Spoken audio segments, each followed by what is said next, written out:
Hello and welcome everyone to Feeds Are for Sheeple, brought to you by redeapp, the mobile platform for connection, collaboration, communication for mostly non-desk and unconnected workforce for the last 10 years that we've been studying. I have again my trusted sidekick and our chief growth officer. Turns out Justin's always in the seat. Maybe we just get along good, Justin. Maybe that's it. Yeah, the decent banter, sure. Yeah.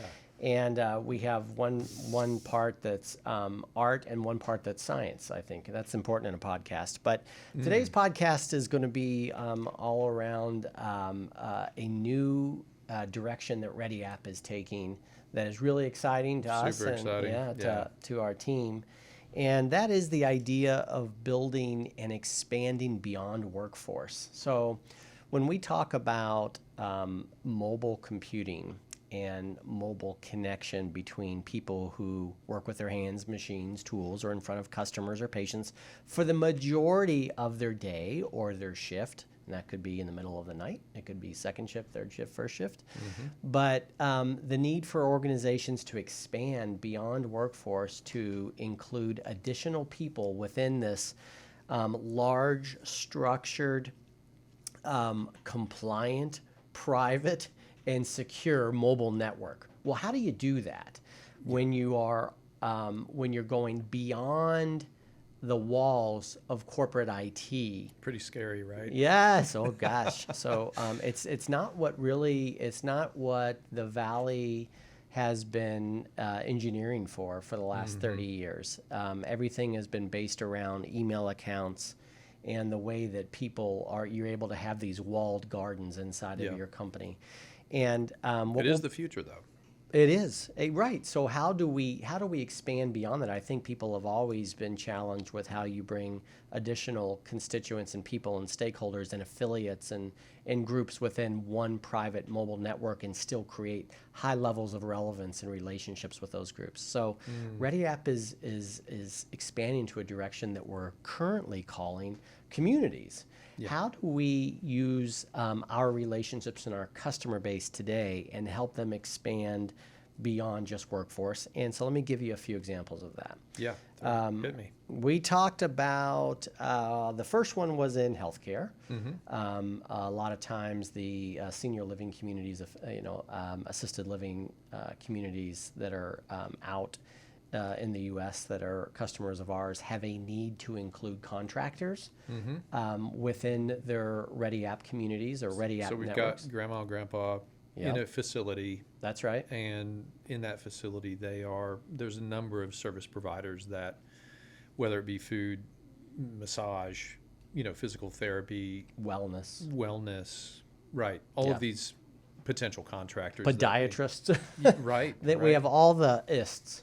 All the ISTs. All the ISTs, and in fact, medical directors, doctors, and think about the level of volunteer. Yeah, they're not necessarily employees of the organization. So that's one in healthcare. On the other side, we have a terrific hospitality customer, and really, I think they're like a mix of. I almost think that casinos in general and hotels and hospitality are a mix of many industries. Like you have retail components, you have industrial components. So complex. You have hospitality. It's 24/7. That's right. We visited one recently, and it was amazing. I mean, the lights never go off. Hard Rock Hotels and Casinos. Shout out. Yeah, Shout great, out. Great customers. And so there are some of the needs that they expressed to us that were, it wasn't necessarily how do we create strong communication between managers and their teams in a single location, but what did Megan share with us? Yeah, we should have Megan on this podcast, by the way. We'll do that in the future. Now they're really interested in the internal use, the internal sense of community, I believe. So think of women in business or DEI kind of initiatives.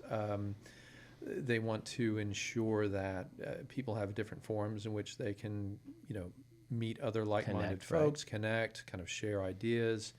In theory, that could expand, beyond the boundaries of the corporation. But at least at the outset, I think they're looking at a use case which is more internalized than, say, the long-term care senior living example you gave. And I think that's interesting. That is, it's a somewhat of a social community, like where you bring like-minded people together to gather around topics of interest. Yeah. But what I also kind of felt like that it also lends itself to is this idea of employee development and workforce development and creating a safe space to interact with other people of like minds and interests, and how that it becomes meaningful for your path or your journey within an organization. When you may just clock in and be the guy that parks all the fancy cars, for your entire shift, as a what do they call those? What are those people? Car guys, valet, Valets, thank valet. you. Car guys, valets. I've never used one, so I That's don't right. really know. Well, that's kind of interesting. Don't we have one of our customers is a valet service. That's right. That's right. That's So, right, and they're actually quite large. But so that's an interesting way to look at the idea of bringing people together. And then another one within large industrial, one of our concrete company, commercial concrete customers, was interested in bringing people together that had to share sets of tools and heavy equipment. And the nuances of the art of applying some of that craft, which is a lot of times we don't think about it, construction being craft. Bechtel Corporation, a really large customer of redeapps that's used redeapp in many different projects all over the world, I might add. Yeah. But interesting, they are crafts folks, the people that are on those projects and building. And therefore, one person may use a specific tool different than another. And the idea of merging and bringing those ideas and people together to talk about is actually pretty damn cool. Look, I mean, I think companies are always looking for ways to innovate and expand opportunities to grow their business. And one thing that I think has changed over the last decade or two or three has been this idea that traditionally you've got your shareholders, where you create value for your shareholders, and you do that within the company. Right. But you can also create additional value for shareholders by addressing the needs of all of your stakeholders within your ecosystem. I read this article recently by McKinsey. And this is big stuff right now. If you look up McKinsey ecosystem strategy, you'll see a ton of articles. I highly recommend. They're all quite well written. But they explain very clearly all the industries that we serve, plus many, many others, are increasingly focusing on how do they create integration between all the various stakeholders that can impact their business. And the 3 steps that they laid out in this one article was that first you have to conceptualize of the need in the first place, step 1, Right. as a corporation, and realize that your reach is well beyond your boundaries. So many touch points. The second thing is to design some sort of architecture that allows you to create that connectivity, and then go out and build is the third stage.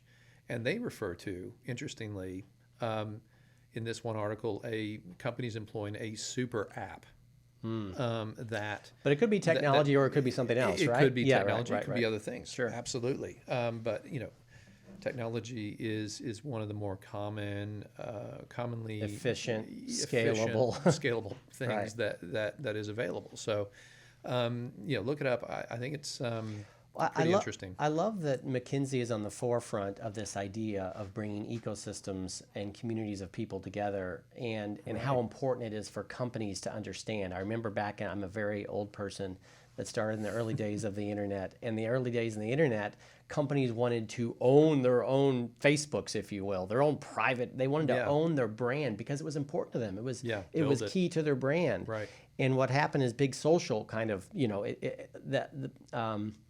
communication, gathering, and ecosystems became prevalent in big social. So we see them in GroupMe today, or Facebook today, or WhatsApp today. But still, the same need is there, bringing people together.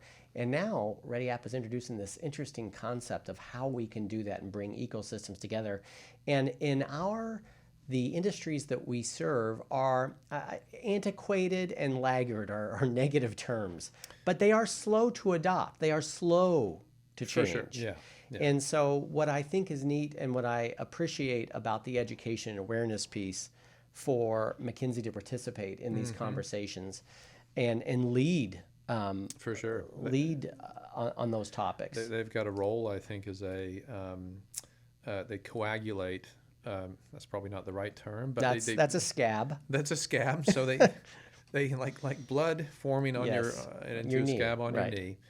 They bring together the various elements. They have the voice. They have the audience. They are called upon by industries, governments, companies to help innovate in this way.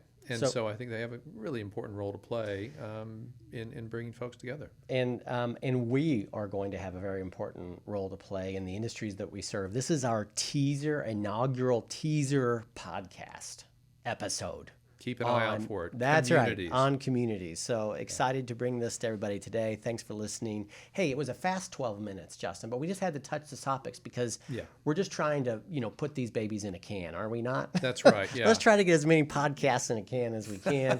But I do Barrel of think, monkeys. yeah, that's right. I do think these topics are important, and appreciate everybody listening today. Thanks very much for tuning in to Feeds Are for Sheeple, brought to you by redeapp, the mobile platform for connection, collaboration, and Justin, what's the third one? Communication. Yeah, that's right. Okay, everybody, thanks so much. Cheers.